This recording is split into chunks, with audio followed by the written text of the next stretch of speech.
So I'd please like you to welcome from Science Nite, which is an awesome science happy hour that takes place at the El Rio, Shayle Matsuda. Come on up, Shayle.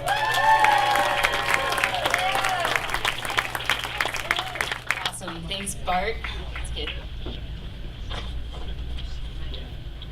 I'm on the screen. Oh, no, I'm gone. All right, well, hey everybody. This is great, I can't see any of you. Can you hear me?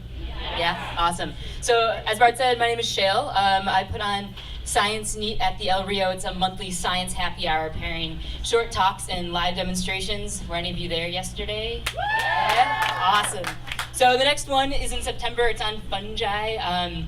Check out the link if you're interested in coming, and if you're interested in doing a demo or presenting at that event, come talk to me too. Let's see. So, August was a really big month for sharks. Did any of you guys see any of Shark Week? No? Oh my god, not a lot of Shark Weekers. Oh man, well I'm gonna get there, don't worry. Alright, so Shark Week was not only big for viewing this year, the biggest viewing capacity they've had so far, but also in social media. There was a lot of going on Twitter and Facebook and whatnot. So here's another question, maybe you guys can answer this one. Have any of you seen Game of Thrones? Yeah. Game of Thrones? Okay, a little bit more. All right, well, bear with me, I've never seen it, but apparently Game of Thrones is the most popular TV show on Twitter, which means that more people are tweeting about this show than any other show. So what you're looking at here is a graph of number of Twitter mentions per day. Now in blue, we've got Game of Thrones, right, the whole season right there, and then all the way over here that I'm standing in front of, in green is Shark Week. So, let me use this pointer. So what we're looking at is the premiere of Game of Thrones in the end of March right here got close to 400,000 Twitter mentions that night, so that's a lot.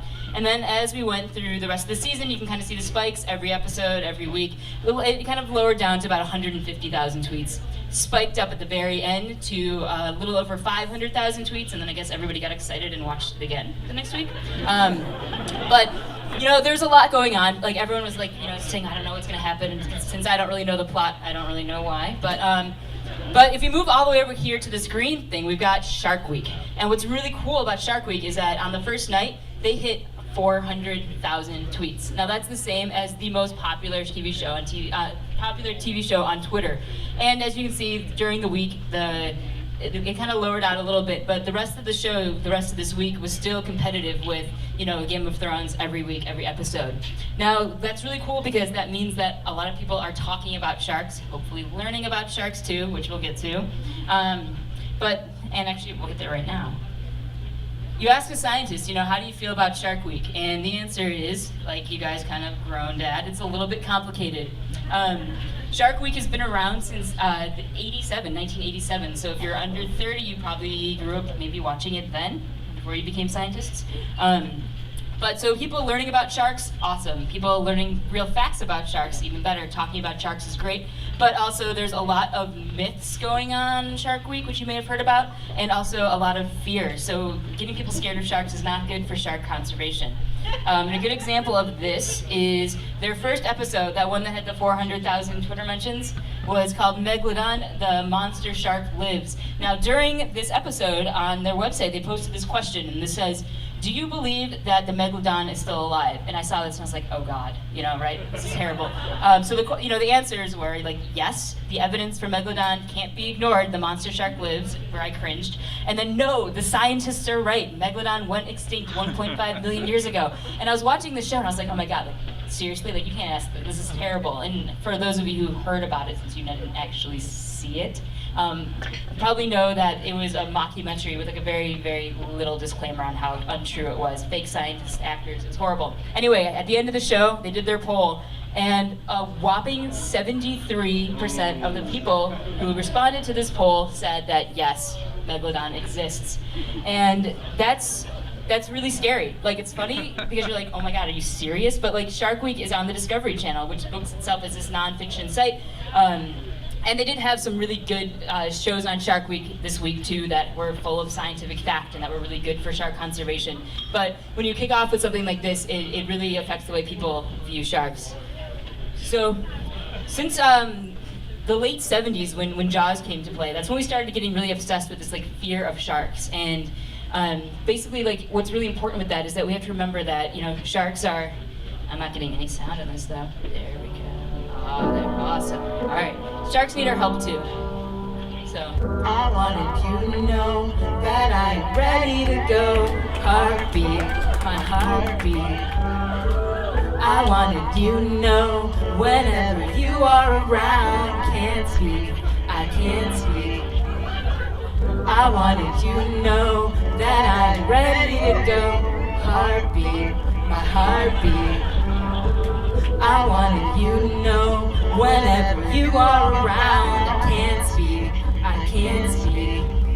Alright, so you guys really know, we live here in the Bay Area, there are a ton of sharks, and starting with shark conservation, we need to know the facts. So, I wrote this little rap about myths and facts to help you remember. Alright, so, see if I can do it, right?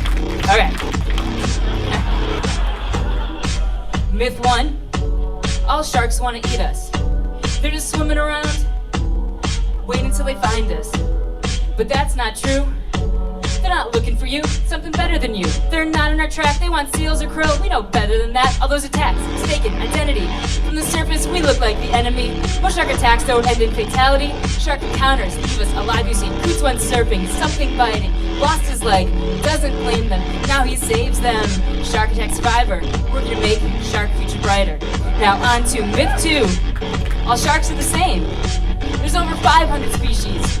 But how many can you name? Basking shark, such a shark, hammerhead shark, cookie cutter, lemon shark, wobble gong shark, carcharodon, carcarius, but you might know it as Jaws. I wanted you to know that I'm ready to go. Heartbeat, my heartbeat.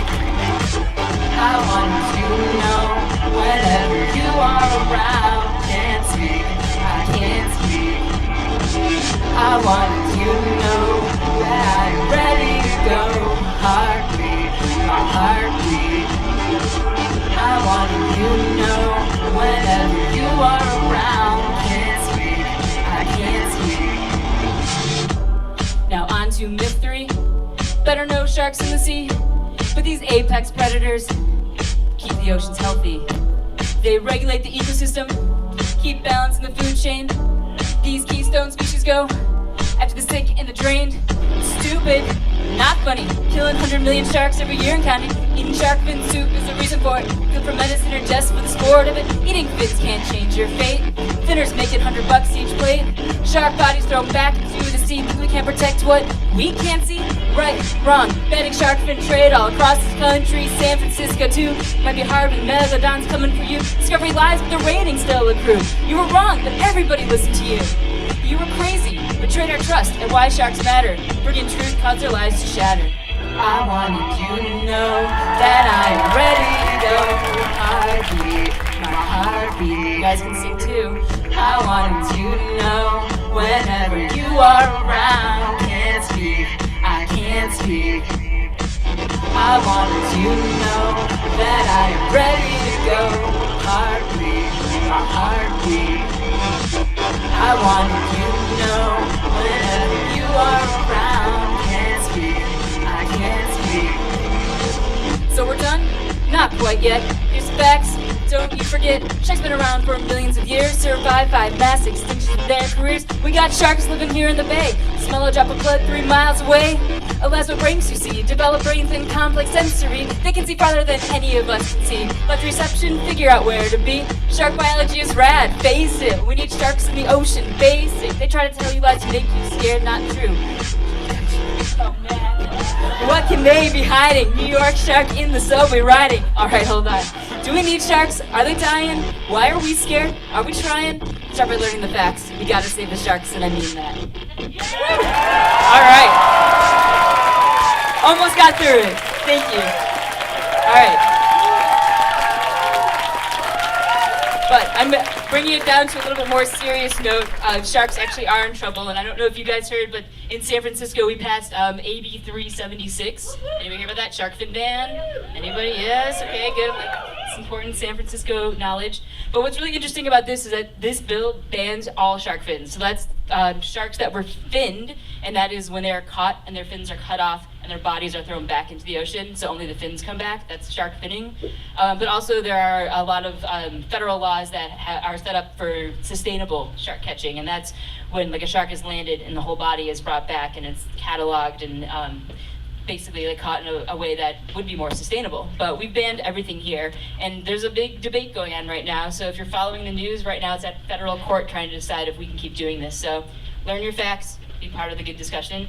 And now with that, I'd like to welcome up our first Nerd Nite speaker, Ben Alamar, to talk about sports analytics.